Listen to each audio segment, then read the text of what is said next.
All right, welcome everybody to another edition of Legal Tech Week. It is April 19th, 2024. This is the show where we talk about top stories in legal tech and innovation from the week that just happened.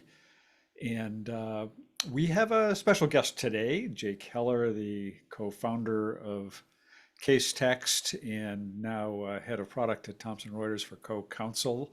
And we're going to get to Jake in just a moment, but first let's go ahead and just introduce our panelists for today. First, formally attired for the occasion, Joe Patrice.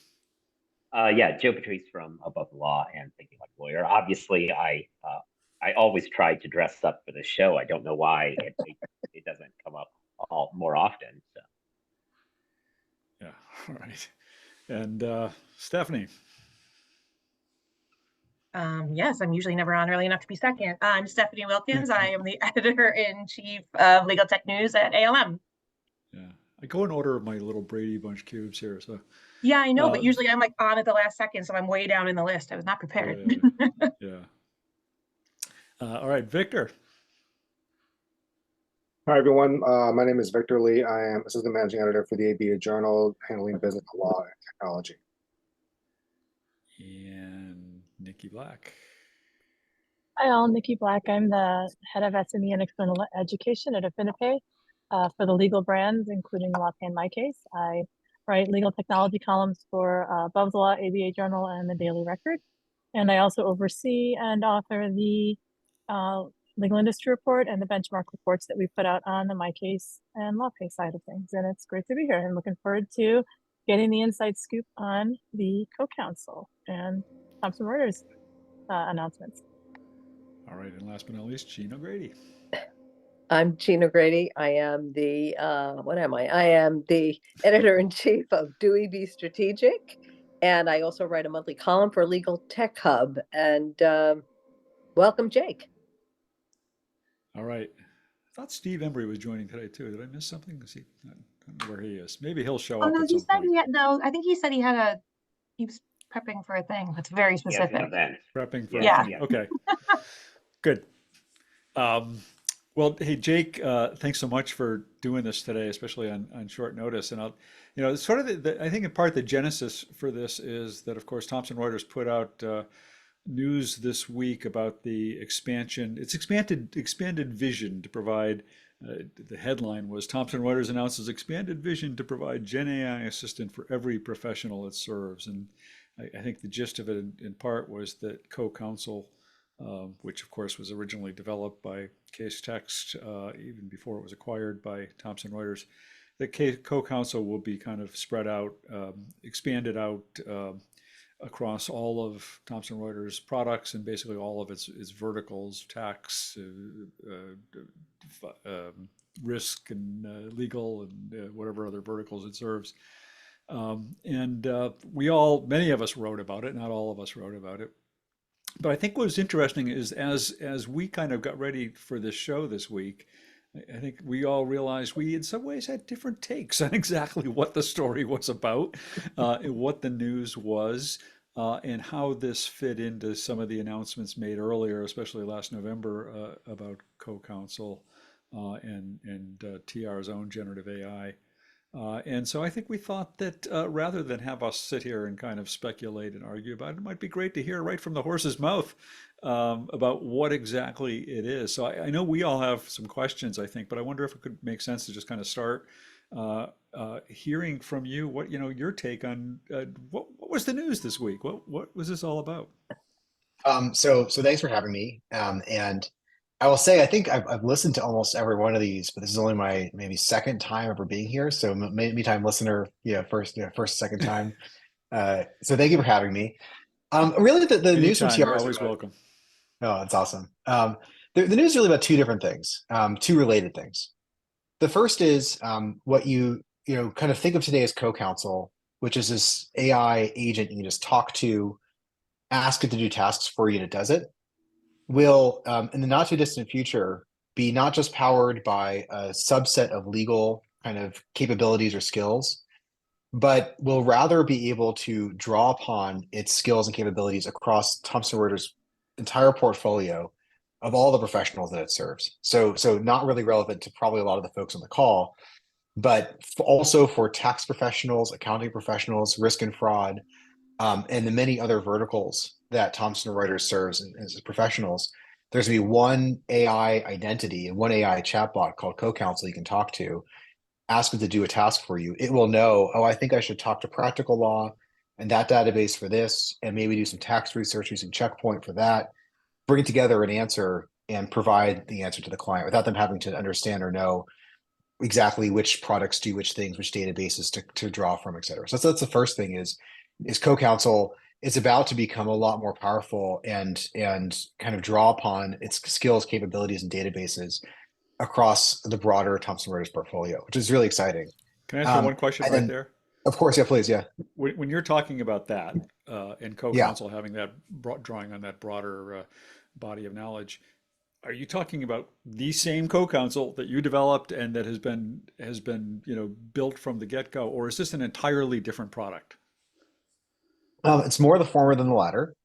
There was a kind of a brain behind CoCounsel that was able to understand what the user's asking it to do, draw upon its skills, execute on, kind of use its what we call its skills, things like doing research, reviewing documents, reviewing contracts, et cetera, draw upon those skills and use them.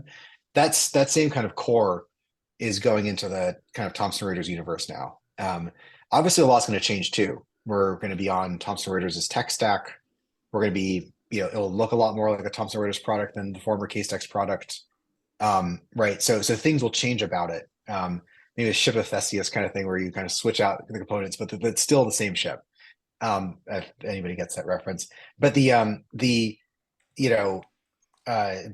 kind of same kind of brains and same capabilities that power today's CoCounsel are obviously getting better all the time and improving, and will also be at the heart of what's going to be offered to the market, in the near future. And that's the first piece. The second piece is, not only is all this capabilities coming into CoCounsel, but CoCounsel will be in a lot of different services. So if I'm using like Westlaw or Practical Law on the legal side, Checkpoint on the tax side, someday like Clear, IQ, et cetera, across, again, Thomson Reuters portfolio, you'll be able to access and start a conversation with CoCounsel and remember the conversation you're having with it, say on CoCounsel.com or within, within one of these other services. It's also started appearing a lot of Microsoft products as kind of plugins. So I see somebody else connecting as Jake Heller, which is not me, whatever it's worth. Uh-oh. Oh, that's funny. Maybe It's I clicked the CoCounsel. button somewhere. It's CoCounsel. Maybe Oh, you're, it's finally gained consciousness and is joining. It's going to This is be the a lot old of Jay Keller coming back. the old Jake Keller. It's that actually I'm the AI. Anyway, so it's going to be able to you're going to be able to access it across Thomson Reuters products and also a number of like Microsoft products. So like Word, Outlook, Teams, etc. So the idea is it's going to be the most available AI assistant available where you work, like Microsoft Word, then Westlaw, etc. But also the most capable AI assistant because it'll be backed by all the different tools, databases, etc. that TR has to offer, which again, I think is a pretty compelling vision. It's the vision that we talked about, we finally can reveal publicly that we talked about during the acquisition process. Part of why we got excited about it. All right. That sounds clearer than what some of us were thinking. I think so. I think It's we're all very thrown off by easy. the other Jake too when we're trying to get rid of the other Jake. Yeah, all right. I'll get rid of the other Jake. Is I'll it Pablo demote the trying other to sneak Jake. in? If Pablo wanted to be here, he'd be here and he'd say Pablo. It would be a great conversation. So Just Pablo. He doesn't even need a last name. So can I ask a question? Of course, yeah. Of course, that's the whole idea. So as I think I'm the only person in this group who has had to negotiate contracts for digital information products across large organizations. And it's like there's an issue having to do with training and there's an issue having to do with procurement. and you did not start the brand confusion, but I am looking at major league brand confusion with all of this. And to top it all off, I got an email later in the day, and I'm going to not say who it came from, but it was somebody inside of Thomson Reuters who began referring to CoCounsel as not as CoCounsel Core, which was my understanding of where it was going. It was like Thomson Reuters CoCounsel. And when you're trying to rationalize your budget and explain what product am I paying for here, and you Oops, I have just kicked out the wrong Jake, I think. oh no, is he there? He's I need to stop probably in the talking. audience right now, actually. Wait a minute, what just happened to Jake?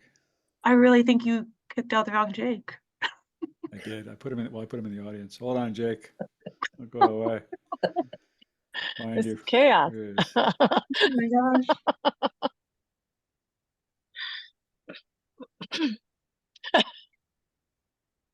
All right. Sorry. Hi, Jake. Hi, good to see y'all again. I thought Sorry, I was Jake. kicking out the right one. Don't worry about it. So Maybe- I'll simplify. Maybe the it's not the question. other one's silent. We'll just let it be, I guess. Yeah. You know.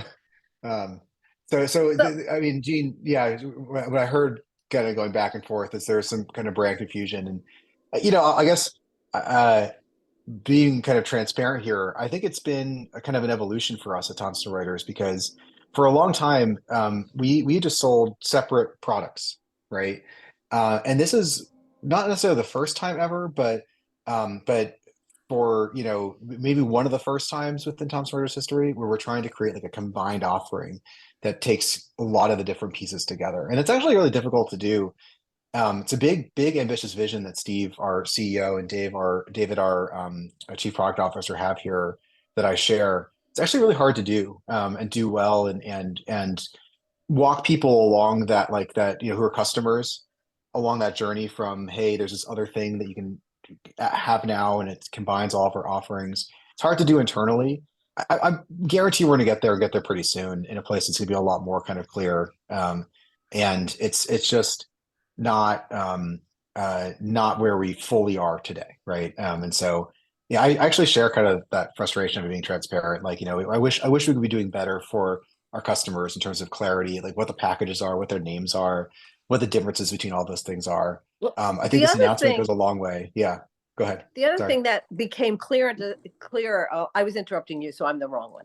So as I was going back and forth today with someone from Thomson Reuters, it didn't occur to me in the press release, but each individual, there are going to be different LLMs in each product. Is that correct? That is the understanding I have now, that the AI assistant is not going to control all the other products. It's going to query all the other algorithms. So it's not one humongous algorithm in every product the same way. Is that true? I mean, I think it's a little complex. At the end of the day, there's really going to be one large language model that you first interact with. We're currently today using GPT-4. I expect that in the future we'll be using GPT-5. Whole other side conversation about the evolution of these models and how they're getting way smarter. And I expect that for the vast majority of the time when so kind of if you think of the process, the first thing you do is you talk to CoCounsel, your AI assistant, and you're like, hey, can you help me do something? And the first kind of difficult thing it has to do is figure out like what you're asking it to accomplish, what we call internally intent resolution. Are you asking it to review documents, to do the kind of research that's better for Westlaw or for practical law, or for Checkpoint, right? If it's a tax question, what databases it has to use to answer its questions. It's very actually difficult kind of problem. That's all using one kind of large language model. Once it's figured out, once it's done the intent resolution process internally, and this all happens behind the scenes. The customer doesn't have to worry about this stuff when you're using it, right? But then behind the scenes, they'll start to query against these different tools and technologies, and like it's all pretty much going to be using the same large language model. But each of the different products that we have may have their own internal, like they have different databases, for example. They have different search algorithms, nothing to do with large language models, right? Westlaw is a different search algorithm than Checkpoint Edge, than practical law. Some of this will be being unified, but like it uses different search algorithms, different databases. And yes, at times different, technologies behind the scenes to do its work to come to an answer. But I think maybe to simplify matters, like it's really just the same group of GPT-4 servers that's doing a lot of the AI work behind the scenes, whether you're talking to the AI assistant or whether it's executing on one of its skills. And so I think it's not, hopefully, again, I'm probably not doing as good of a job as I can here, but hopefully it's going to be really clear to the customers that like when you sign like a security guarantee with us, for example, or a security kind of agreement, that's, what we say is, we're using X, Y, and Z servers to accomplish A, B, and C jobs. That's what we do. It's not going to be kind of using its whole bespoke technologies or across different organizations every time. Well, the one thing I disagree with, I do think customers need to understand this because Yeah, that's there's fair. that whole black box fear, and I really think this thing should have come. I know you provided us with a chart, but I think you need to come up with a secondary chart that explains the way the algorithms interact or the large language models interact. So Yeah, that's enough fair. out of me. Yeah. I think you touched on this, but there is the CoCounsel core, which is going to be the sort of the old CoCounsel, a classic CoCounsel. Can we call it classic CoCounsel? Sure, like Coke, yeah. I was gonna Yeah, say like sure, Coke, sure, yeah. sure. Everyone, what didn't Westlaw do that at some point? They nailed like classic Westlaw, and way back when I think There still is tried a that. classic Westlaw. Yeah, Westlaw okay. Classic. It still Right. exists. Yeah. Okay. So if somebody subscribes just to the standalone CoCounsel core, what are they getting, and how is it different from what CoCounsel was before? Because I know CoCounsel before, when it was say Case Text CoCounsel, had legal research aspects to it. That is not in CoCounsel core anymore, right? CoCounsel core is more just now summarization and search data, search a set of documents and that sort of thing. Yeah, and I think that the way customers should think about it is as you add on more TR products, different capabilities, CoCounsel becomes more powerful. So if you wanted to do research, you need to subscribe to Westlaw Precision. And if you wanted to give you practical guidance, you need to subscribe to Practical Law Dynamic. And if you wanted to do tax research, you have to subscribe to Checkpoint Edge, et cetera. And so, and that actually lets customers, instead of like forcing everybody to buy everything, it lets you pick and choose based on your practice, your needs, or your firm's practice and your firm's needs. So as we're originally CoCounsel had like a collection of a lot of different things, including our research capabilities and a bunch of other stuff. In the future, we're kind of letting people put together different packages. CoCounsel Core, I'd say, is really focused on core kind of like document analysis questions, like you said, summarization, reviewing documents, reviewing contracts, and the like. And that's a kind of a core set of capabilities that you can access. And that for some people, that's enough, and that's great. Obviously, what we encourage people to consider is the super powerful version of CoCounsel that has enough of the different hooks into TR products and databases that it can do the kind of tasks you want it to do. And maybe to one way I think about this anyways is like if you had a real life assistant, not like an AI assistant, you'd have to get that person a Westlaw subscription if you want them to be able to do research, or Lexis or other products as well, obviously. If you want them to be able to use practical law templates and practical guidance, you need to get them a practical law license. And this is kind of a similar idea. If your firm flips on for its associates and partners Westlaw at a certain level, now all of a sudden that's also now available to the assistant that's supporting the AI assistant that's supporting everybody at your firm. So at least the way that kind of like think about it in my head.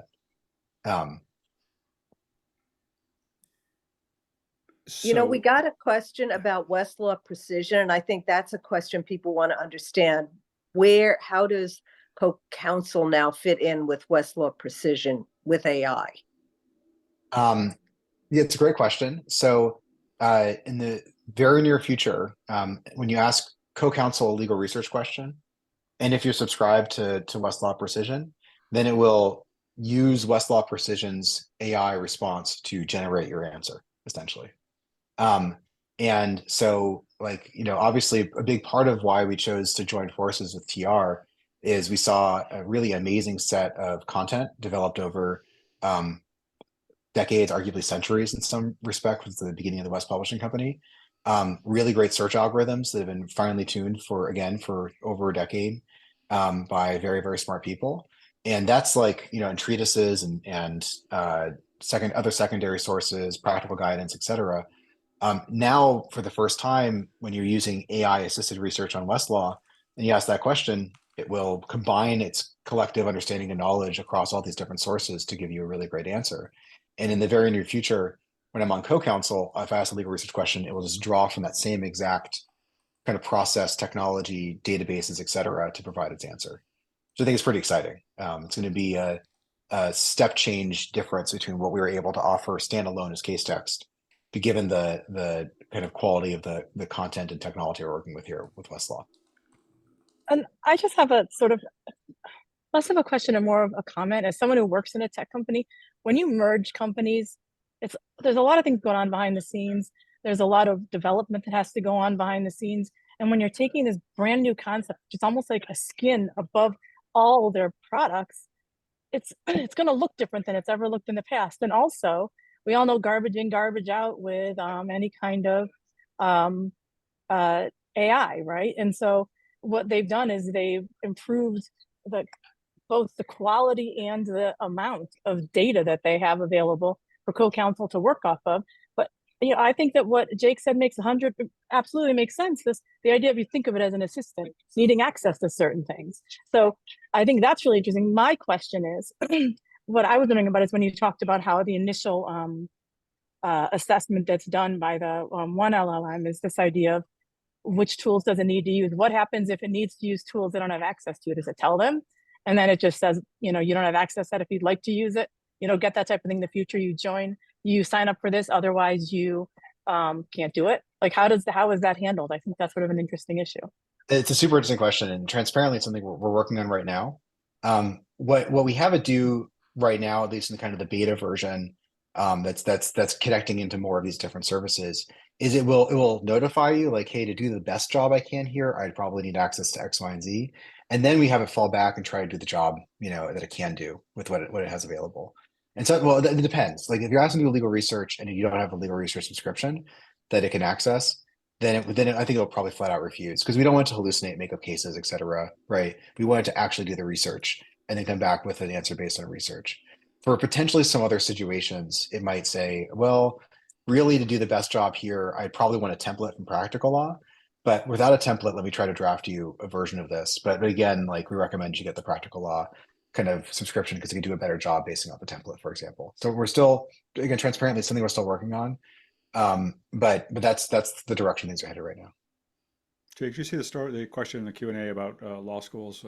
Can you address the availability of CoCounsel in law schools?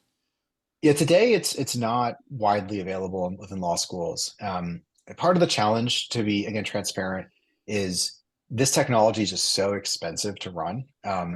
Giving it away for free, for example, to law schools is still just out of reach for us and probably for any company that wants to do this, which is too bad. Like obviously one of the ways that everybody learned about case text when we were operating independently, but also learned about Westlaw and LexisNexis and other great technology tools is through free and open access at law schools. It's obviously somewhere that TR is very comfortable doing, and we hope to get there someday. But right now, it's the law schools free usage or even cheaper usage or whatever could like bankrupt us and turn off all the services for everyone. So we just can't get there yet. And it's crazy, but this all relates back to the global shortage of the kind of chips and processors necessary to run this stuff. It's just the shortage makes things limited and expensive. And it's just we're not in a position to offer it kind of widely available to law schools. An idea we've been kicking around for almost a year now, and we might execute on soon, is setting up like just one or two access points within a library, and so that limits naturally the amount that any one law school can be drawing on the resources, just having a CoCounsel kind of like station, basically. I hope we could do even better as the technology gets cheaper and more available, but we're just not at a place yet. It's just too difficult to make it, especially for free, which is where we want to be for every law student in the country. I know you adjusted your schedule to be here with us today, and I know you also have just a couple more minutes, I think, before you have another commitment, as I understand it. Any last pressing questions before we have to let Jake go? Or? see a lot of activity in the chat. I've not been able to follow it, unfortunately. So if there's anything Yeah, to pull out from well, there. some, I mean, I think a lot of people are just still trying to understand CoCounsel Core and what's encompassed in that. There were several questions about, is it going to have legal research? My understanding is it doesn't have no legal research in CoCounsel Core. You'd have to have the Westlaw Precision subscription. Yeah. In To call it order out for to what it's get worth, that. it's also getting a lot cheaper to buy just core, right? We used to be $500 per month per attorney for the kind of combined co-counsel offering. It's going to be substantially cheaper. I don't know if we're ready yet to announce the kind of the exact pricing that we're offering, We're ready. especially for larger law firms, but it's like way cheaper. Yeah, way cheaper. Just to get if that's what you want, just get co-counsel core without the research, and then adding in Westlaw Precision. You know, you get all the benefits of Precision, and you also get the AI assisted research piece. So I think it's actually, you know, it's kind of funny. This is a weird reversal that I would have like kind of expected. But like, you know, I'm like, hey, we were offering this at $500 a month. I'm sure we can continue to offer it at that kind of price. And they're like, actually, let's make it more available. Let's make it, you know, cheaper. Let's put it into packages that people can buy, and split it up that way. And so, Well, the so I flip think side, though, is to get people, the full advantage of CoCounsel, then you're going to be having to buy a whole bunch of Thomson Reuters products that maybe you didn't have before. potentially, I mean, yeah, yeah. I mean, yeah, it I mean, depends. It how depends on the does that customer. translate for A a lot already smaller do. firm or pro bono or legal aid offices or anything? Are they going to be able to get special rates on any of this stuff? Or I hope so. And I actually am no longer. It's funny now, just being a lowly head of product instead of as the CEO of the company. I don't control all these decisions anymore. I will say that but the conversations I'm in, people are taking that very seriously. How do we make it affordable for this segment, for this segment, for this segment, and without giving away, you know, all the value for free, right? But like, how do we still make it accessible and available for everyone? And I think actually one of the things I'm most impressed with the organization is they've been operating for many years. They're very good at what they do, and they obviously are you know, almost ubiquitous in the legal profession to some degree, but also doing well from a business perspective, and uh, and yet they're taking a lot of lessons from, you know, small little case stacks, and they're like, oh, well, you guys are really actually very successful with the smaller law firms. How can we learn from that? How can we price things in the right way, and how can we reach them in the right way? So I've been really kind of humbled actually by the way that they're willing to listen and learn. And obviously we're learning a lot too as part of this integration. But I've been really impressed by their, you know, the leadership there, and you know, not assuming that everything they do is the exact right way, that they can't change, et cetera, et cetera, et cetera. The group that came in, especially under Steve's the new CEO, or not new, been here for 4 years, but they came in under that change, has been a really impressive, you know, as well as the older team too. I don't want to disparage them, but like we're really impressed with that kind of attitude. And so, like, for example, reaching out to small law firms, something that's really important to us at Case Text, is something that they're taking very seriously and learning some lessons from the way that we did things. well, Jake, really appreciate your coming on to clarify some of this stuff and fill us Hopefully it in helps. on what's happening with the CoCounsel. Yeah. And Yep, and I'm around. Hopefully, I can join you guys in the future, or if people want to reach out to me personally, I'm Jake Dieheller at thomsonreuters.com. A little bit of mouthful, but you know, look forward to talking to folks. okay, Thanks, Jake. you'll be hearing from Andrew Aruda if nobody else, I'm sure. I saw a few comments in there. Yeah. All right. Okay. Talk later. All right. Thanks, Jake. See ya. Bye, Jake. You can probably kick out both Jakes now. We still have yeah, other Jake. Fake Jake. I'm assuming other That was Jake the is sequel to Chinatown, right? It was Two Jakes. called Because I have Two no Jakes. idea what Yeah, other Jake we had is. two. Yeah, Oh, that's Troll right. Jake. yeah. See, you learn cinematic history here. All right. All right. What do everybody think? Any wrap up thoughts on that? Does that make things any clearer? Or Gene, what about Well, you? I actually think they need a new graphic, because what they gave us a graphic on was what the vision is for the future. What I am having trouble getting my brain around is, what is it today? And I have had back and forths all day trying to understand with the existing products, where are we at today, and how do all these pieces fit together? But at the end of the day, Bob, I think you nailed it. AI is basically a marketing tool, because people are going to get results, and then it's like, oh, you can't get that result unless you go by this. And you know, it's actually brilliant, but it's going to be really frustrating. It's going to be expensive. So even though the price is coming down.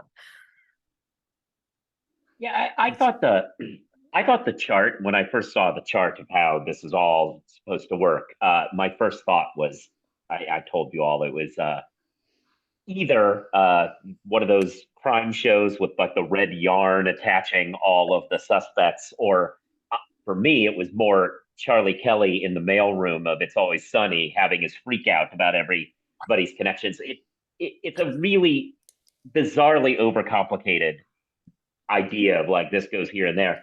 And the more I've heard from it, I actually just kind of simplified it out. I really do think that what they're fundamentally trying to do is say, hey, we have all these products that already have some degree of smart searching capabilities in there. This is going to be a skin that goes on top of it. You do certain interactions with it that would be like how you would interact with a human assistant sort of situation. You do that, it intent interrogates that, figures out what's supposed to happen, and then assuming you have all the right subscriptions, it goes there, and then magic happens, which I think is a lot. I mean, it's a little more dumbed down, but is a lot more logical an explanation than that chart that had like 9 dotted lines to 5 different boxes and whatever that we're talking. Yeah. Okay, I'm seriously thinking I never saw this chart because you guys have been referencing this chart and I never saw Yeah. like a murder wall. Like I I started believe it. actually No, wondering. it You have wasn't it. a murder wall. You have it in your post, I think, Bob. I think it says. And I have it in Yeah, my I put it in my part. That wasn't, yeah, that wasn't it. what Joe's talking about, though. I mean, that is what Okay. Joe's talking about. That wasn't looking like the way Joe's describing it. It No, wasn't I'm the like murder wall. it's No. like a direct like 4 boxes under a box. It's not that's Yeah. like not at all you clearly don't watch true crime like I do if you think that's like a murder wall. Like No, but the Right. thing is I think what adds to the confusion is the morphing brand names and CoCounsel. It was CoCounsel, but now it's CoCounsel Core, and it's not going to be CoCounsel Core. It's Ask CoCounsel AI, you know. And then we have Precision, and you know, there's just too many. There's too many things, and then it's what is it today, and what is it going to be in the future? And I could not figure out for the life of me what this thing is today. And I have had an ongoing tutorial all day long with someone from Thomson Reuters. And I just wish they had put a chart up about what is it today. I think it's challenging though, because the development gets ahead of the marketing and the executive decisions sometimes. Like AI is moving so fast and people want to be the leaders in AI, and these people have the most. Thomson Reuters has arguably probably more data than Lexis. I don't know this for sure, but access to more data. And so they want to be the leaders. There's huge money involved. So they're developing as quickly as they can. They're rolling out pieces, which is what everybody else is doing as well. You can't roll it all out at once. You got to keep building these pieces. And the technology is also advancing really quickly. We're going to have GPT-5 to work with instead of GPT-4, right? So what they're doing, I think, is they're like walking and running at the same time, or I don't know, maybe that running and chewing gum. I don't know what the analogy is, but I'm never very good at these Patting your head and analogies. rubbing your tummy. Something like that, Yeah. right? So I think that walking they may and not, running at the same time would be amazing. Like that's just I mean, I want that built. maybe it's I don't know, an octopus, but Well, but like we've talked at times on the show about this whole sort of, well, throw around a word we were using offline this week, of vaporware. But I mean, so many companies talking about their AI products that are AI products coming 6 months or a year down the road, that, they're making these big splashes about things that don't exist yet. And so kind of raises the question of, is it even legitimate for Thomson Reuters to be putting out a news item about, here's our vision of what we're planning to do over the course of the next couple of years? I mean, to me, I actually think that yes. is legitimate. I think it's interesting, and just judging from some of the feedback I got on my own post on LinkedIn when I wrote about this, people were kind of interested to read this, and it is interesting to hear about the idea of trying to kind of take the single AI assistant and integrate it across different products. From a product standpoint, I think it's really interesting. From a pricing standpoint, an affordability standpoint, it's a nightmare. It's frightening. But Yeah, I think it's okay. Yeah, I mean, and he kind of Jake kind of touched on it, right? Because it's like when he was in charge, or when it was just the three of them, they could make decisions like that. They could maybe they didn't have the resources to be able to implement some of their visions. But now it's like you're in a huge bureaucracy with like all the Thomson Reuters people, and there's like what Niki was saying earlier about integration and all this all stuff. I mean, like I understood some people were annoyed with maybe his answers to some things. I remember like I hope so, or I'm not sure about this, blah blah. And it's just yeah, it's frustrating, but also it's kind of like, well, he might not be in a position to be able to say it because it's not his pay grade anymore. He's not the guy in charge. I wouldn't agree that he's like some lowly developer, because I mean, you don't pay lowly developers like what, $600 million to come Yeah, to I'll come take his join your pay company. grade. Yeah. But no, it's not his decision anymore. So I mean, I do understand that part.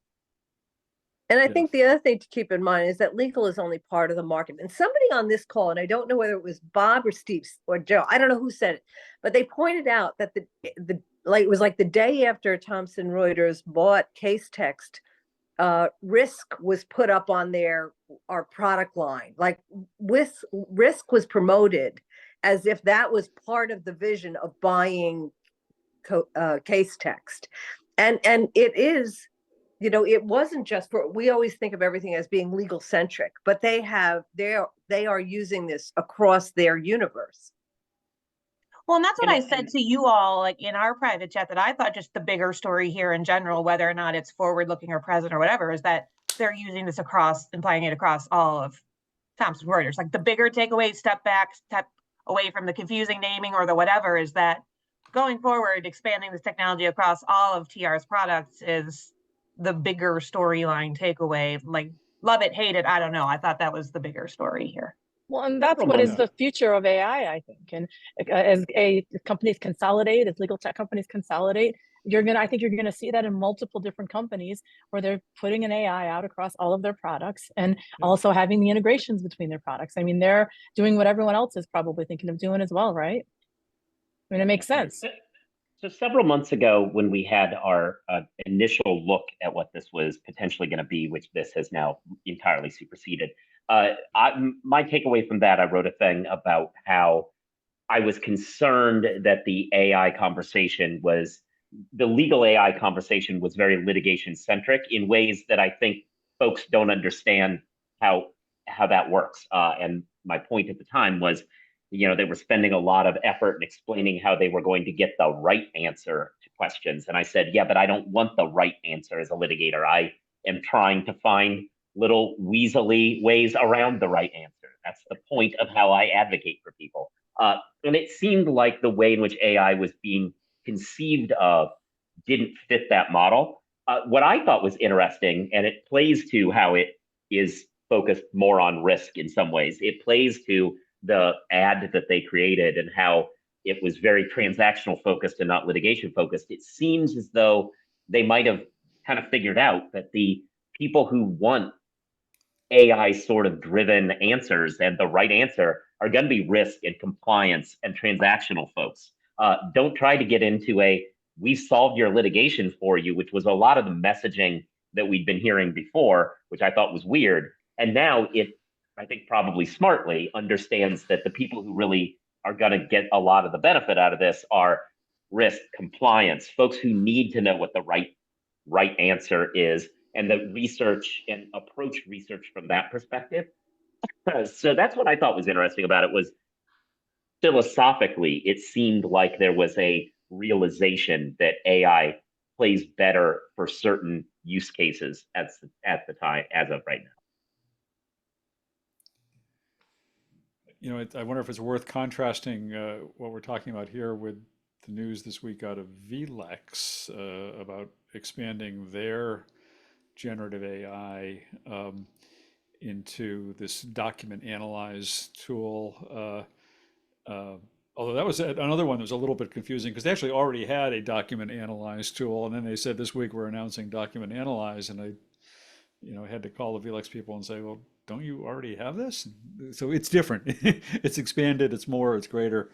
But sort of one contrast with the vLex announcement is they're announcing things when they actually have them to show you and deliver. And you know that you can go in there today and use their document analyze tool, and it's a fully functioning feature of their Vincent AI artificial intelligence. And you know, it's kind of a different approach. I mean, everybody's working quickly on developing this stuff and putting this stuff out there, but it's also good to see them actually delivering on what they're promising to be doing, even as they're announcing it. I think it's different though, because they don't have multiple products. They don't have multiple types of software. They're Well, a legal yes, they research do. platform, and then there's Fastcase. What else? They have And docket alarm. But have they talked about rolling it out at a docket alarm? I may have missed that part. And No. there was multiple products. You know, it was like 4 of them. They had Justice. They had there's something. There was multiple. Next chapter. That's or what they're something. rolling it They have into? a publishing arm too. Yeah. But are there announcements that they're rolling AI into that? Or is it, I thought it was just the legal research. Vincent AI Which is is- just legal research as far as Right, I and so understand it. Yeah. I think when Just you with are them. with a company that has multiple product lines and you're rolling AI out, and I think you need to, just like Thomson Reuters has done, announce your plans moving forward, because you have to, and you have to let your customers know what to expect. And I think it's not analogous. I think, I'm not saying there's anything wrong with how Vincent AI is doing it. They're not doing a great job, or you know, but I'm saying that I don't think it's analogous. I think that they're in a different situation, and that what Thomson Reuters is doing makes perfect sense. And other companies that have multiple products that are planning to do that have done the exact same thing. You know, announced plans, talking about what they're going to initially do and what they're going to do in the long run. And I think that's out of necessity. Well, I think the other I thing totally that agree that from a product point of view, it makes perfect sense. I think what they said is foresightful, and what other, as you said, Nikki, other people are going to be doing the same thing. So I think But they Bob, were a little what bit about- confusing about the way they announced it. That was all. they also, vLex also announced that collaboration piece, you know, like almost like a sandbox, which I thought was really interesting, where they are willing to go into law firms and collaborate with them on custom solutions, which I think there is a huge need for. I thought that was a super interesting part too, Jean, the law firm co-development lab that they started. I thought that was super interesting. I'm glad you remembered what it was called. Yeah. vLex Labs, co-development Lab, lab with law firms. Yes. Led by Dan Hoadley. Yes. Their new hire, Dan Hoadley from Nishkandereya. Yep. Yeah. I mean, I actually think vLex doesn't do enough PR. Like they don't get enough love out there, because like they do, like you said, like they already have these products. They develop a lot of things where I'm like, did you ever even announce that? So like by the time they do make an announcement, they're like even when I was talking to Ed Walters about it, he said like, yeah, I mean, they've just sort of been dropping these breadcrumbs all along and just never really said it. And now I was like, well, maybe you should announce more of these breadcrumbs as you're doing them, because some of them are kind of cool. They just point Damian Reel out into the world, and he just runs around demoing it to everybody. Exactly. Like the ever ready bunny of I know, seriously. legal tech. But yeah, I thought the co-development lab piece of it was really pretty cool. All right, what else should we talk about this week? I mean, there was a lot of stuff happened this week actually, and a lot of stories to catch up on. And time is running here. I mean, I actually thought, no offense to anybody else on the call, but I actually thought the story, Stephanie, not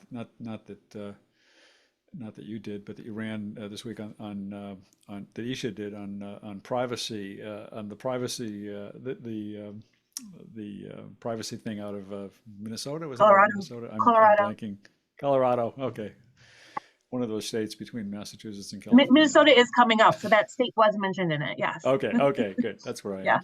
Yeah. But that was a really interesting story, Yeah. a really good read, and some good. Isha crushed it, and that's one of the most interesting stories I've read in a very long time. Yeah, so for people who aren't familiar with what Bob is talking about, Colorado just the other day amended their state privacy law, the definition of sensitive information to include neural information. So basically, brainwaves are the next frontier of privacy data. And so yes, Minnesota California have pending bills that might follow.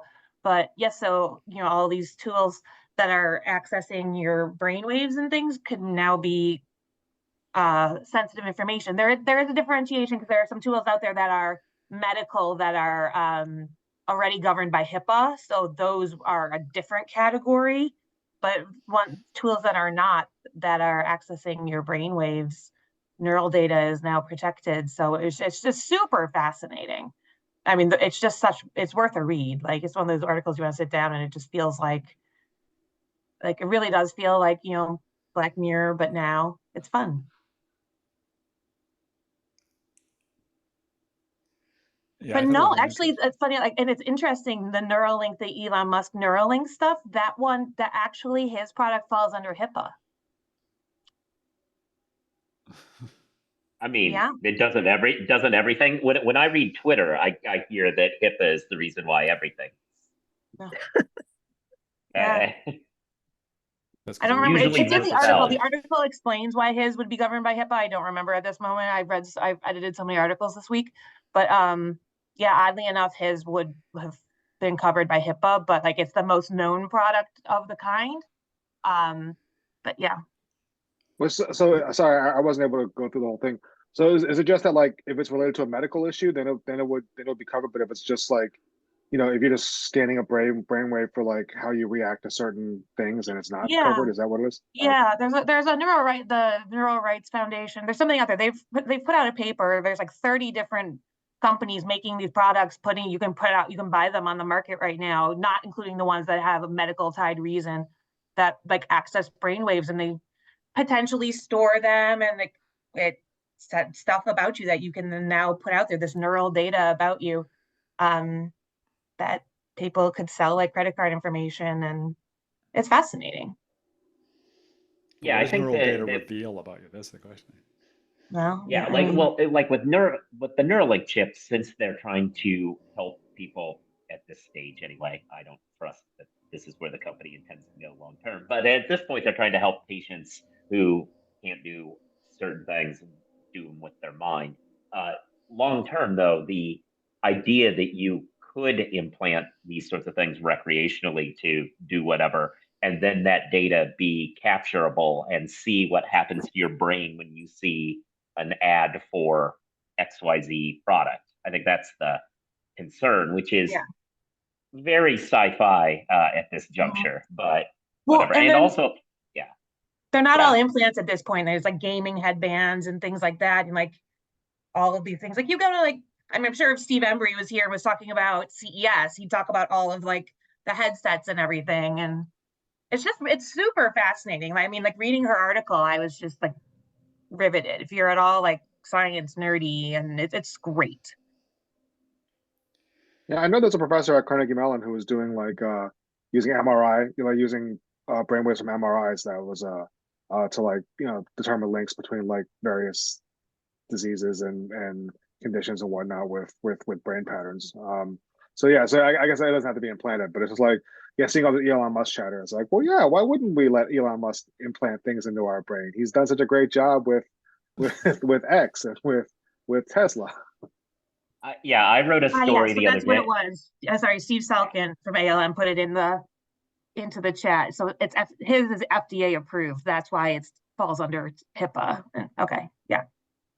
Yeah, I Sorry, wrote a Joe. story about. Oh, no problem. I wrote a story about non-tech things, but it involved Elon, where the framing of it was just it was about his current his lawyer's legal motion for sanctions levied against him. But I did write, he's famous for companies where he invents cars that spontaneously explode and spaceships that spontaneously explode. So now he has some legal arguments. Let's see how those go. But I should have put Neuralink in there. I could have added the that next to risk. Well, I mean, that article Niki shared with us that had that horrendous headline, the way they wrote it about the chess player. Do you remember you sent that? That made it sound like the Neuralink paralyzed the chess player. The way the headline was worded, it was so terrible. Horribly worded, yeah. Yeah. Grammar's important, people. Yeah. Yeah. Victor, you I was guys were gonna say, reporting. Oh, I'm sorry. well, did y'all see that the Tesla truck fell apart in the car wash. That's the latest Tesla headline I've seen. So. Oh yeah, the Tesla trucks are full and they're rusting. Yeah. Victor, you guys were reporting on privacy laws in Congress this week. Does any of that tie into neural waves or whatever they're called? Well, as in that, like, it's kind of mind numbing and kind of rattles your brain after a while. Yeah, I mean, because we recently, for those who don't know, we recently made a syndication deal with the Washington Post, so we actually run a lot of their stories now. And so this is one of the ones that we ran earlier this week, talking about. Whenever I read these political stories, it's always, so there was a deal made between the Democrats and Republicans, but of course the deal might not be honored because of blah blah blah blah blah. And so it's one of those stories. So I guess Maria Cantwell and Kathy McMorris Rogers, who are two Washington lawmakers from each side of the aisle, they made a deal for a comprehensive privacy bill that would protect kids when they're online and things like that. But of course, devil's always in the details. They don't have actual buy-in from everybody yet, and we'll see if this actually goes anywhere. But it does kind of seem that's where things are going. I guess protecting kids online is something that both parties can get behind, even if they don't necessarily agree on the details. And obviously, there's still an issue about whether or not companies will have immunity from lawsuits, which is always a big thorny issue. Like Republicans always want to grant the immunity, Democrats don't. So there's still a lot that'll be hashed out. So, but it seems like, look, they're moving a lot further on this than a lot of other things that have come before Congress in the past couple of years. But of course, we thought that with the immigration deal they had something done, and it didn't happen. So, but protecting kids is something that both parties say that they're serious about. So we'll see if this goes anywhere. But yeah, it was just one of those things. And I think there was a part of there about California. The California congressional delegation is also not sold on this deal either. So they obviously would have a big say over it.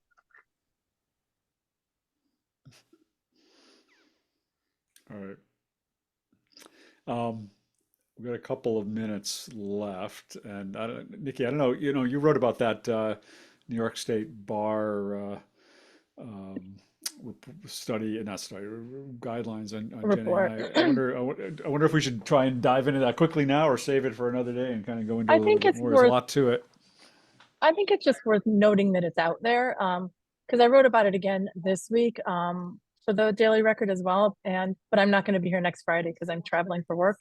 So I think it's just worth noting that New York issued a 91-page report on AI in the legal profession, including they addressed ethics, they addressed the entire history of AI. Like, this is like they really started at the beginning, like when AI was conceived, practically. Like mom and a dad computer met, and like that's where they started, and they fell in love. And it's a very in-depth report, but it does cover a lot of interesting issues. I touched upon some of them in the article that was linked to today.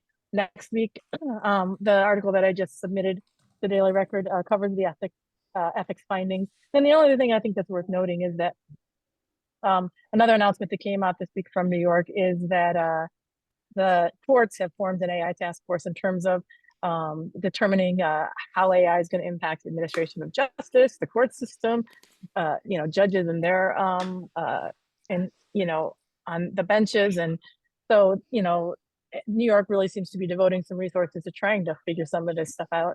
And the report is, if you Google it, it's the report that's been issued is called the New York State Bar Association's AI Task Force report. So, you can find it pretty easily and look through if you are having a hard time falling asleep, you can read it. And I'm sure it'll put you to sleep. A lot of good stuff in there. It's meaty, but it's worth noting. All right. Well, 10 o'clock tonight, Eastern Time, CNN, Joe Patrice, everybody watch. Yeah, talking about the Trump jury, I guess. So hopefully they do a better job of your makeup this time. Sorry. No, we'll see. So that's what you're wearing a tie for? That explains the tie? It was for you, Gene. Come on. Yeah, no, I mean, I always dress up for this show. We told That's Jake great. it was for him, but no. Well, good luck, Joe. Oh, or is it already taped or is it going to be live? It's going to be live. Yeah. He's doing it I live. just- Yeah, Good. yeah. the Bill O'Reilly Actually- do it live. Can I can we actually send you just- annoying? Is there a way for us to send you annoying questions while you're talking? No, I actually just got the producer just sent over like the planned questions, so I'm about to look at those. So yeah, Good. Oh, they good. give you Anything about questions CoCounsel beforehand? on there? Oh wow, look at that. they don't give like specific questions, but they will be like, we are interested in the following Oh, topics. okay. Write what you would say, and then they adjust around that. Fair enough. Yeah. Yeah. All right. Well, hope everybody tunes in for that, and hope everybody comes back next week. Sorry, Nikki, you won't be here, but Well, I'm not sure I'll also- be here the week after that either. So we may. Happy pre-birthday to Joe. Oh yeah. When's his Oh. birthday? Happy early birthday. Tuesday. Happy early Yeah. birthday. Next Tuesday. Happy birthday, Joe. Happy birthday, Thank Joe. you. Have a good weekend. All right. Well, thanks to everybody, Right on. and What a thanks to fun Joe Keller for show. joining us today. Good show. All right. Bye all. See some of Have a you good next weekend. week, I hope. Okay. Bye. Yeah. All right. Bye. Bye.